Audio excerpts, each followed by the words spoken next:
Ever wonder what's actually going on inside a high IQ brain? I'm not talking about the stuff you see on a resume, the diplomas, the fancy job titles, or how fast someone can crunch numbers. I'm talking about the inside view. What's it like to actually live with a mind that never hits the off switch?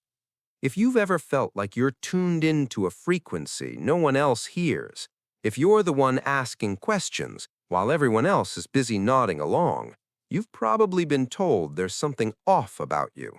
People might call you difficult or maybe just weird. But here's the truth. What the world calls your flaws might actually be the clearest signs that your brain is operating on a whole different level. Today, we're breaking down 6 strange habits that look like weaknesses to everyone else, but are actually secret markers of a brilliant mind. And by the time we're done, you're going to see yourself in a completely different light. Habit 1. The uncomfortable question. You ask the kinds of questions that make people shift in their seats. Imagine you're in a typical office meeting. Someone at the front says something like, "Look, it's obvious. We're doing it this way because that's how it's always been done."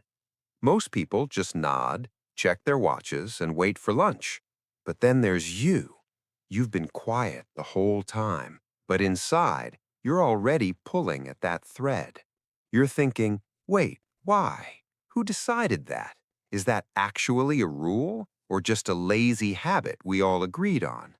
And you have a choice. Keep your mouth shut or speak up. If you're highly intelligent, you almost always speak up. Not to look like the smartest person in the room, and definitely not to be a jerk. It's just that your brain literally won't let you stop at the surface. You have to know what's underneath. When you were a kid, they called it being difficult. In school, they said you were disruptive. Now, people probably say you're just overcomplicating things. But here's the thing.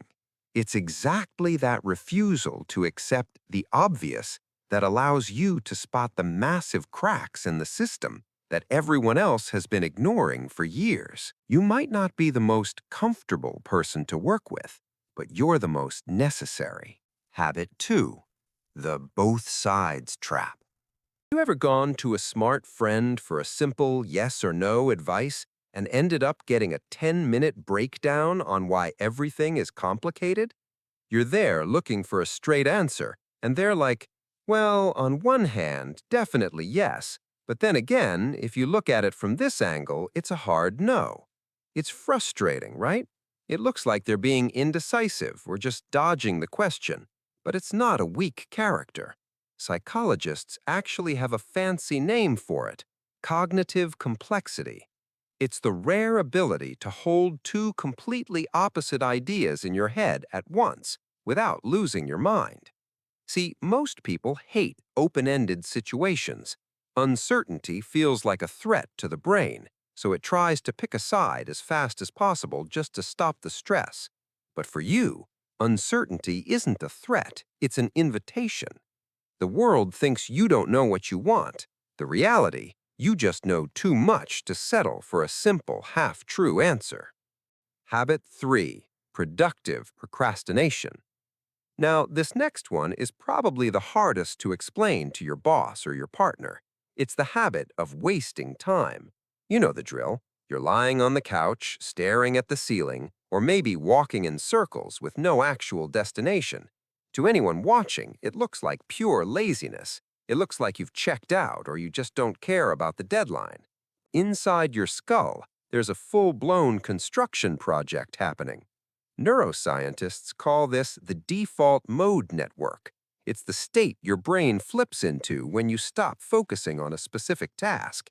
And this is exactly where the magic happens. This is when your mind starts connecting the dots between things that seemed unrelated, building theories and solving problems that you couldn't crack while sitting at your desk. Think about it. Einstein would go play the violin when he was stuck. Darwin spent hours just wandering around his garden. Nikola Tesla literally said his best ideas hit him when he was doing absolutely nothing.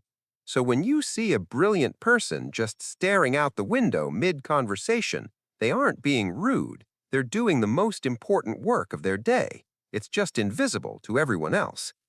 Habit 4. The humor guard. Ever notice how the smartest people in the room are usually the ones making the sharpest jokes about themselves? They'll laugh about how they spent 3 hours overanalyzing a text message that took 3 seconds to read. Or they'll joke that having their brain is like being stuck with a high-priced subscription they never signed up for and can't cancel. People laugh along, but sometimes it feels a bit heavy. That's because there's a massive grain of truth in those jokes. See, high intelligence usually comes with a side effect: extreme sensitivity. You're hyper-aware of how people see you, how you're being misunderstood, or that awkward gap between what you meant to say and what people actually heard. So you use humor to call it out first. You turn your quirks into a punchline before anyone else can turn them into a weapon. It's not a lack of confidence, it's a survival strategy. And honestly, it's a pretty brilliant one. Habit 5. The rabbit hole. Every truly intelligent person has their own version of a rabbit hole. One person might spend half the night reading about the exact structural engineering of medieval castles.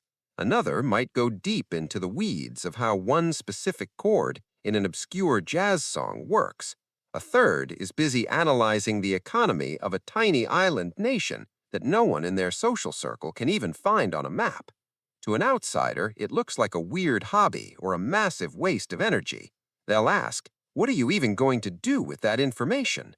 But if you've been there, you know it's not just a hobby, it's something else entirely. It's that moment when all the background noise of life finally goes quiet.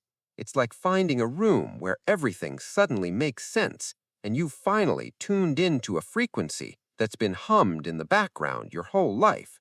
Psychologists call it hyperfocus, but that word feels too clinical. It's not about trying to concentrate, it's the complete absence of effort. Most people see that kind of obsession as a weird quirk or a waste of energy, but they don't get it. For you, it's not just a hobby, it's the only time the world actually stops screaming and starts making sense. It's not about being distracted from reality. It's about finally finding a reality that's worth your attention. Habit 6. The unfinished masterpiece. The last habit is probably the toughest one to live with. It's that constant, quiet feeling that everything could be just a little bit better. People look at you and see someone who's never satisfied, maybe even ungrateful or just difficult. They tell you to just relax or stop overcomplicating things. But what they don't see is that this isn't about being unhappy. It's about seeing the potential that everyone else ignores. To you, a project is never really finished. A conversation could have been clearer. A decision could have been sharper. Most people see contentment as the finish line, but for a high IQ mind, satisfaction is just a brief pause before the next question. It makes you hard to live with, and let's be real, it makes it hard to live with yourself sometimes. But here's the thing. Almost anything of real value in this world was built by people who refused to settle for good enough. That restless mind of yours, it's not a defect, it's the engine. So, what do all 6 of these habits have in common? On the surface, they look like flaws or weird quirks that need to be fixed. But here's the thing. They aren't random. They're the natural output of a mind that's simply built differently. In a world that wasn't designed for this way of thinking, you learn early on to keep your different quiet. You let people misread you, and you stop trying to explain yourself. But once you give these traits their real names, they stop feeling like defects and start feeling like a map of exactly how you're made. If any of this felt familiar, then chances are you're one of these people. And that's not a problem to be solved. It's just who you are. If this hit home, hit that subscribe button. We talk about psychology, the mind, and the things everyone feels but no one says. Thanks for watching.